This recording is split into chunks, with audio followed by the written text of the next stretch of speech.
بسم اللہ الرحمن الرحیم۔ وظیفہ ٹی وی میں خوش آمدید۔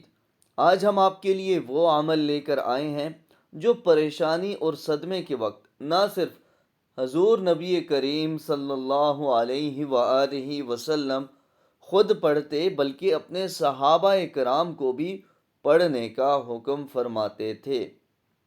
تو وہ عمل کیا ہے؟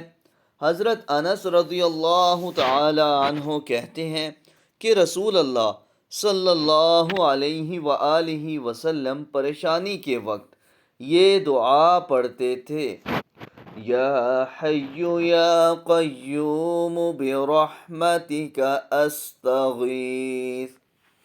ترجمہ ہے: اے زندہ، اے قائم رکھنے والے، میں تیری رحمت کے ساتھ مدد کا طلبگار ہوں۔